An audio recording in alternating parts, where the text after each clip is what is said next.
It must have been no more than an hour after I wrote an article on the e-prophetic website entitled "What is Keeping the Black Community Enslaved." I got several nasty emails, so apparently someone's visiting the website and they're reading the articles, which is a good thing. At least they're reading the articles. They don't have to agree with them, but they're reading them. And apparently I agitated someone because the person said to me that you need to stop writing this type of stuff because it's dangerous and God is going to get you. So God is going to get me for telling persons that they should reject images of Jesus and angels and Adam and Eve as being white and a lot of other things that I've written. So God's going to get me for that? Or is it you who's going to get me? It is you who don't like it. You see, when persons write and respond in that manner, that tells me that they are in fear. They're concerned. They're worried. They're not worried about me. In fact, they would wish I would just go away because I present a thorn in their side. Just like Jesus presented a thorn in the side to the Jewish religious leaders back in his day. But the things that I write, I know that people simply do not want to hear. And in this article, I focus this article namely on why the black community has been enslaved. It's been enslaved by this religious system called by men Christianity. And what Christianity has done, it has created in us an emotionally drugged people. The drug that's being served up in the so-called black church is emotion. And if people become so emotionally stirred, you're not going to be thinking, rationalizing, and being reasoning. Your responses are going to be emotional ones. I grew up as a Methodist. Even though my parents, we didn't go to church like every Sunday. I did know in those early years that we were Methodists because I recall even going to a Methodist church and there were nurses and attendants in the back. And I, as a child, didn't know why they were there until I saw someone jump up out of their seat, going into a frenzy and fainting and falling out on the floor, and a nurse running over to that person and fanning over them and trying to console them. That scared the dickens out of me. Can you imagine a child seeing that? That was scary to see. But as I become older and supposedly wiser, I realized that there's something wrong with this. When I compare something like that, it simply reminds me how persons were demon-possessed. Because somehow we think that this is all normal stuff when you go within the black church. A lot of white churches do it too. This is not normal. I also know that when my African ancestors were taken from the continent of Africa by the European man who took the lead of the Pope who endorsed the African slave trade, and they were brought to the Americas, that the first thing that had to occur was that the African man had to have his identity stripped away from him. This was a program, people. The African man needed to be brought under the subjection of the European man, and the only way that could happen was he had to have his identity violently stripped from him, have all vestiges of his African identity removed and replaced with the European one.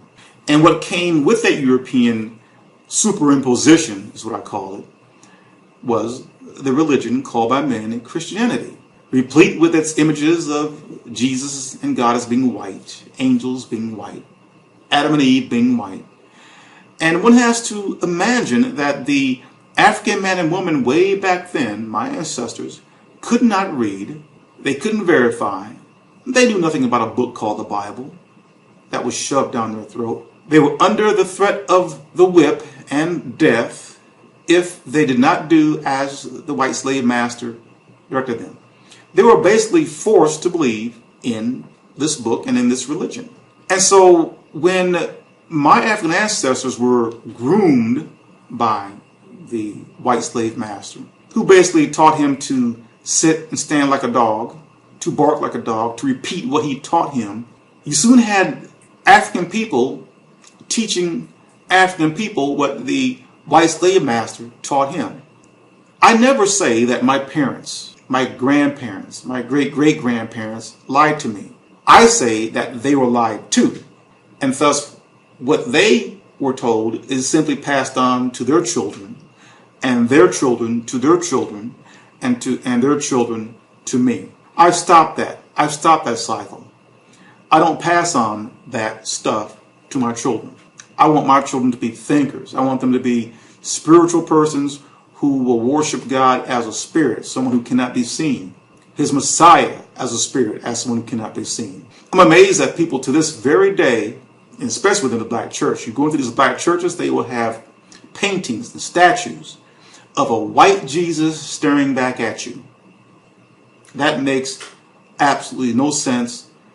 As a Jehovah's Witness, when it opened up in Awake magazine, or Watchtower magazine, or any one of the many publications published by that organization, you're going to see portrayals of Adam and Eve and Jesus, of the prophets, God, angels, as being persons who are in the likeness of the European man and woman, white people. They don't see anything wrong with that. They should, but they don't. They have never seen Adam and Eve. They've never seen God. They've never seen Jesus. They've never seen an angel. They've never seen the prophets. They've never seen the apostles to portray them in the likeness of anyone, of any race among mankind. But they've chosen to portray them in the likeness of the European man and woman. That raises high a red flag in my mind as to why would anyone arrogate themselves to do such a thing. If they are willing to portray these false images, then the things that they will teach will be false as well. Think about it. If a person is so arrogant as to portray and push out their images of someone that they have never seen, then there's nothing to prevent them from teaching you a false teaching, a lie. And that is exactly what all of Christianity has done. And it is sad what it has done to the African American man, and indeed Africans, because I live here in Africa right now and I see the same thing that I see in America, but on a much larger scale. Africans here are in fear of white skin, period. I'm not saying it's a fear where they fear them as man to man, but they have this reverent fear, this preference of white folks, because you come here, you see a heavy Mormon, a heavy Catholic, a heavy Jehovah's Witness, a heavy Seventh-day Adventist presence here. And all the persons who sit at the top of these organizations are white persons. And they bring with them the publications that portray the persons I mentioned as white people. They bring with them the statues and all the other images that you see within the churches here of white people staring down at you. And now it's just Jesus, a white man in the sky, dressed in a white robe. You're a savior, a white man. This is what they see. This is what young, impressionable African minds see. This is the exact same thing that happened in the United States to my ancestors when they were brought over as slaves. A religious system was imposed upon them. Now, I am not saying that there is no God and that there is no Messiah. In fact, I know that there is a creator. I know that he sent the Messiah.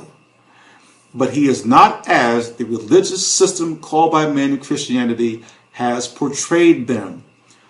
God is invisible. You cannot see God. No man has ever seen God. Christ himself even said that. And yet men have seen Christ back in the days that he lived, but since then no one's ever seen him to portray him in any manner. But yet what I see today within the African American community are black ministers who are doing the bidding of the slave master who owned our ancestors. It's simply a perpetuation of what the slave master taught our ancestors. It's keeping us ignorant, it's keeping us kindergarten level, and it's creating in us an emotional mindset to where we don't even want to think. We just want to go along with the flow and get all emotional and going to a frenzy, nodding back and forth every time the minister up there preaching has something to say, yet you don't know what he just said. You're just doing this because it just sounds good, and you see everybody else around you doing it. You're not thinking. You're allowing this religious system to make you emotionally drunk, spiritually drunk persons to where you stop thinking. Christianity is so influential. It has so much control over the African American person, or the African person, period, is that it has us, many of us, celebrating European-based traditions. Santa Claus. Think about this now, people. A white man, a jolly old white man, who rides flying reindeer, and he lands on the roofs of the homes of people all over the world, and he squeezes down a chimney a few meters long, and when he gets down into the home, he's not even soiled. And he leaves the presents, and he goes back up the chimney, jumps into his flying reindeer, and flies off in the night sky. And then many within this religious system will lie to their children and tell them that's what happened. That's why the presents got under that Christmas tree. People, this is a mental illness. This is a sickness. But yet every year people act as if, oh, this is all wonderful. It's the season. It's the spirit. It's something far, far more dangerous. It is a mental illness that you're perpetuating, and it has nothing to do with people of African descent. The Christmas celebration is has pagan origins. It's completely European based. But yet they have us, I'm saying the man of European descent has us perpetuating and celebrating his traditions. We've cast off anything that has to do with us as Africans and our ancestry. We can care less. We don't care. We will defend and fight to maintain the religious system that has actually enslaved our people. We don't care. And the black ministers are the ones who could put a stop to it, who can say, hold up, there's something not right about this. But what does he do? He continues to dish out the drug of emotion, getting people stirred up emotionally, singing the old Negro spirituals year in and year out, day in and day out. And it keeps us on a treadmill that goes nowhere. We pass the same mentality on to our children. I'm going to tell you something. African American youth are wising up. They see that something is wrong with this. But yet, the adult churchgoers try very hard to pull their children into the church. You should be devoting more time with telling them the truth about how all this came to be and how it got started, but you won't do that. You think that if you can get them to go into the church and start listening to what you call gospel music and hearing a man or woman parade themselves up on the podium there, going back and forth for hours, saying nothing, saying many words but with no substance to them. African American youth are smart. They see the hypocrisy. And most of them don't want any part of it. But you, the adults who have been thoroughly indoctrinated, are trying to get them to do what you're doing, thinking that somehow that's going to save their souls. How about trying to tell them the truth and helping them to identify with their African side? And you should too. What are you ashamed of? This is how God made you. God made us in this color. It is white folks who have a problem with us. Many of them have a problem with us. Yet you bring into your churches images of a white Jesus. And this is what you want to sit there and look at. And you want your children to look at that too. White angels, white prophets, white apostles, Adam and Eve. What is wrong with you? Tell your children the truth. Teach them the truth and encourage them to seek the truth. But you won't do that. Christianity on all levels refuses to be chaste. It refuses to speak and tell the truth. It deals in what I call sleight of hand. It relishes in keeping people ignorant and controlled, and especially persons of African descent. They have us exactly where they want us. If we wake up and start asking questions and thinking and challenging them, why is Jesus white? Why are you portraying Adam and Eve over here white? You've never seen Adam and Eve. And we ask a lot of these very good questions, then we become a threat to them. They don't want that. They are very happy in keeping us emotionally drunken or drugged, because they know that emotion is the enemy of reason and rationale. Ever tried to reason with a person who's literally drunk on alcohol? It's almost impossible. The person can't walk straight, they can't see straight, they can't think straight. They can't even engage in a conversation straight. So you think that people who are mostly drunk can? No. I've talked to a person, or in fact many persons, about things that are so clear that come out of Christ's mouth. For example, the topic about whether Jesus is God or not. I can show them, there are many scriptures that show that he's not God, but I can think of two off the top of my head.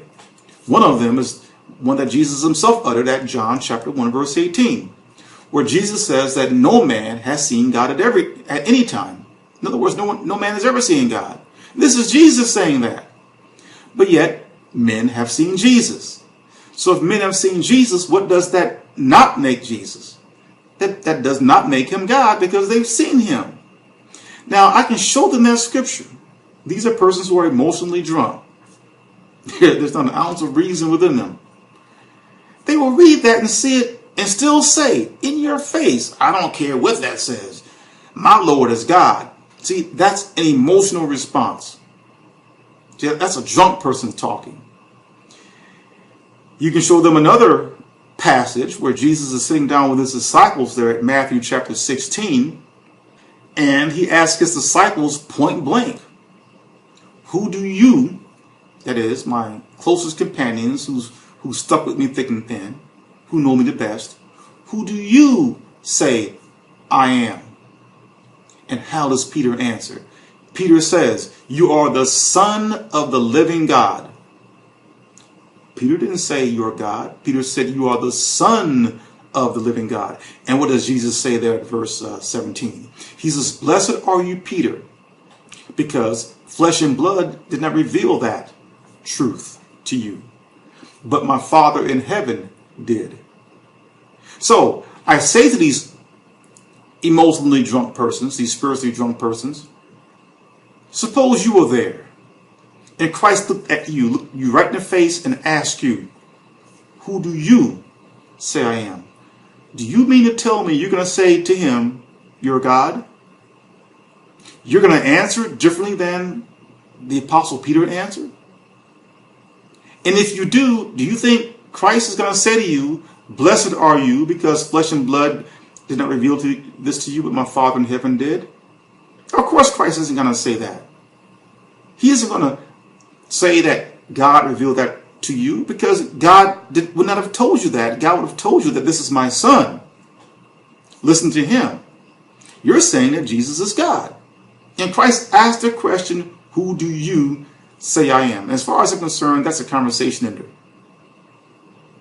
So those who say Jesus is God, that's one of many scriptures that one could use to say, okay, just place yourself there with the apostles when Jesus asked them that question. Who do you say I am? You mean to tell me you're going to say God? The Apostle John even said there at John chapter 20, verse 31, that everything that he wrote in the book that he wrote there at John was for the purpose that one will believe that Jesus is the Messiah, the Son of God, not God. And when Jesus came on the scene, and the Pharisees, the Jewish religious leaders, wanted to lay hold of him and bring him to trial. For what reason did they want to bring him to trial? Was it because of a claim that he said he was God? Or because of the claim that he was claiming to be the Son of God? It was not because Jesus was claiming to be God, because he never did that. They wanted to bring him to trial because of his claim of being the Son of God. But yet many of you who are emotionally drunk and spiritually drunk will walk right through the things that Christ said and still maintain that he's God, and even take preference over a man-made document called the Trinity, which sprang from the Nicene Creed and the Athanasian Creed, something that the European man himself created, and you defend that rather than listening to what the Master has said concerning himself, and even listening to what the Most High God has said concerning his son at Luke chapter 9 verse 35.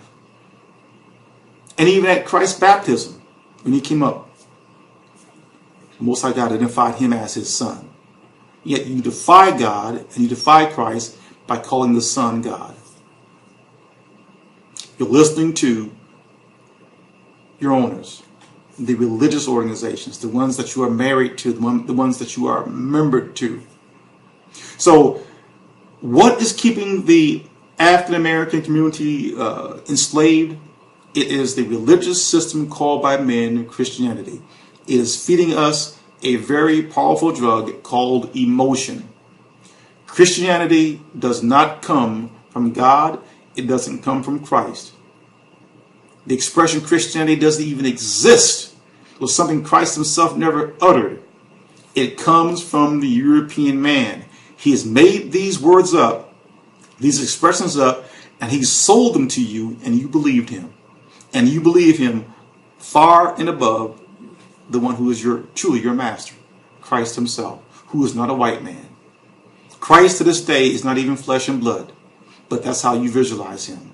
The European man, the American white man, will arrogate himself to create movies like the recent one called The Son of God, and they insist on portraying or putting out there this visualization that Christ is a white man. You see, because that's how they want you to visualize him. Yet the Christ ascended into heaven, do you think he is there right now as a white man or as any type of man? No, he is an invisible spirit creature. He's returned to the form that he had before God sent him, as an invisible, angelic creature. And that's what he is right now. So we should not be visualizing Jesus, Christ, as flesh and blood, period. In fact, to believe in God and Christ today involves exercising faith. The very definition of faith at Hebrews chapter 11 verse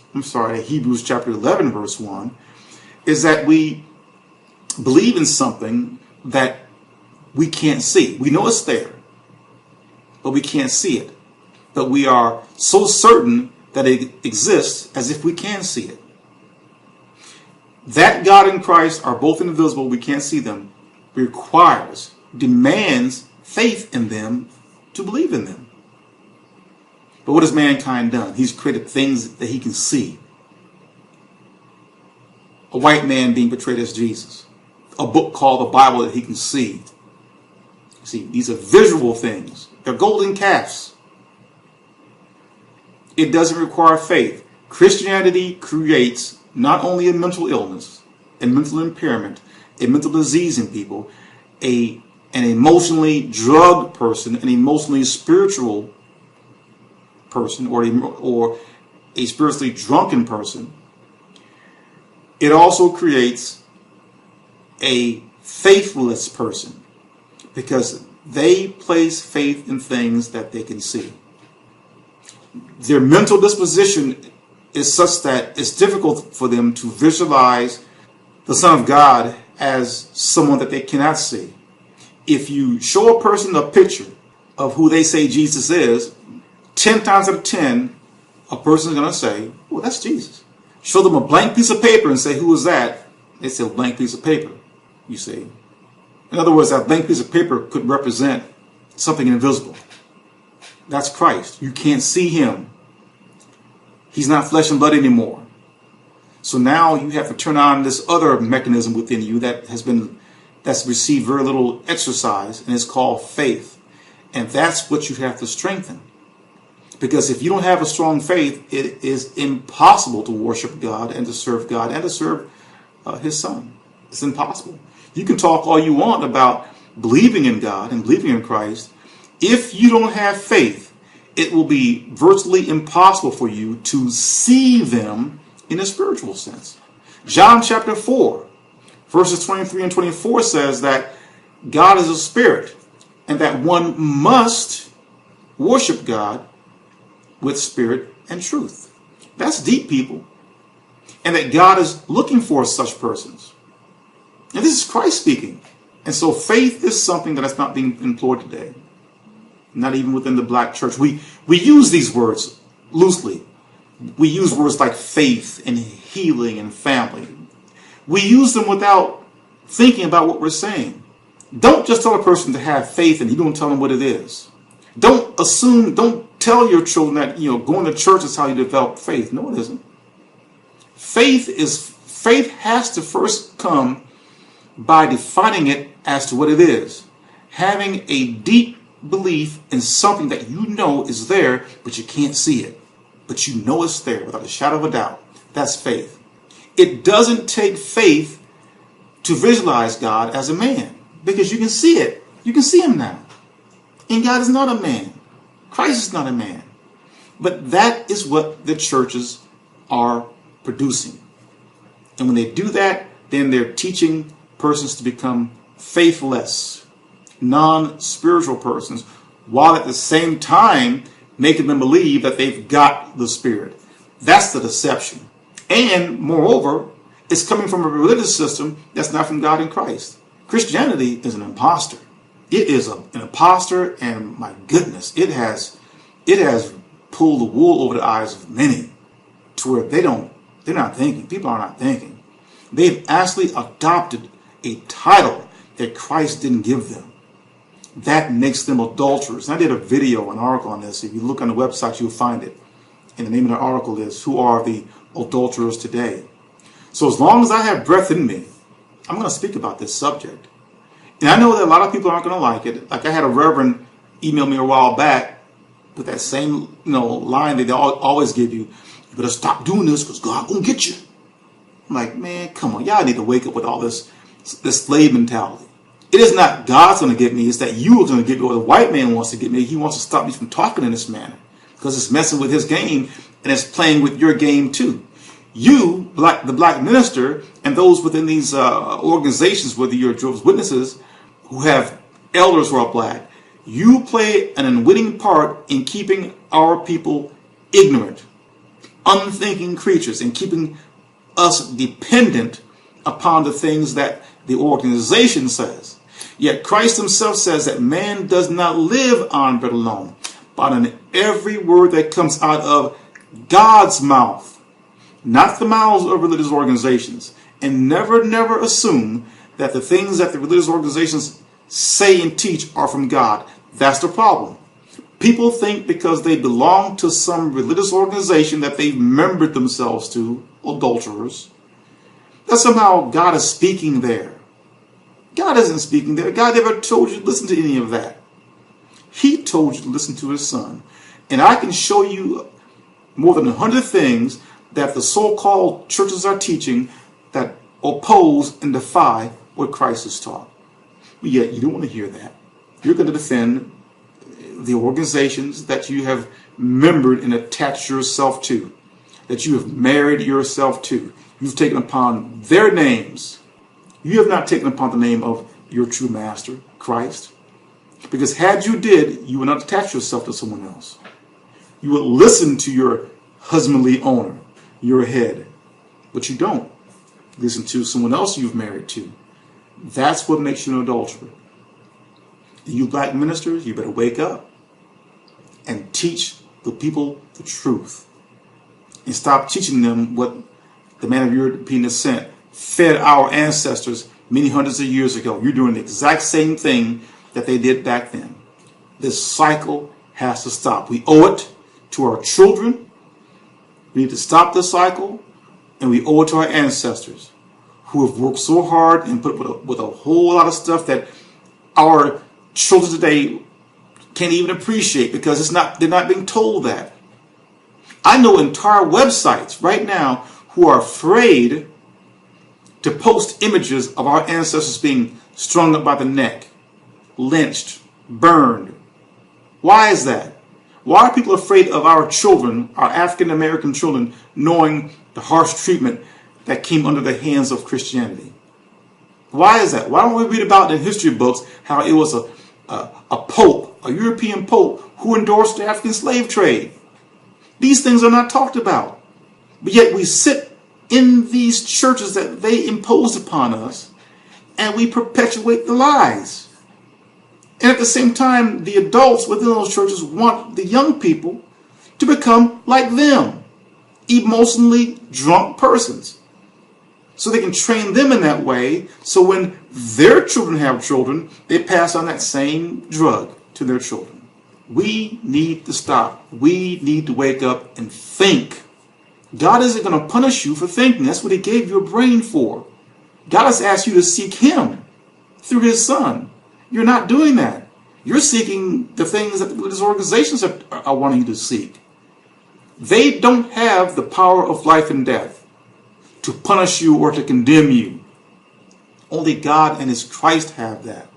So you don't have anything to fear from this bulk religious organization called by Christianity. It's nothing but an impostor.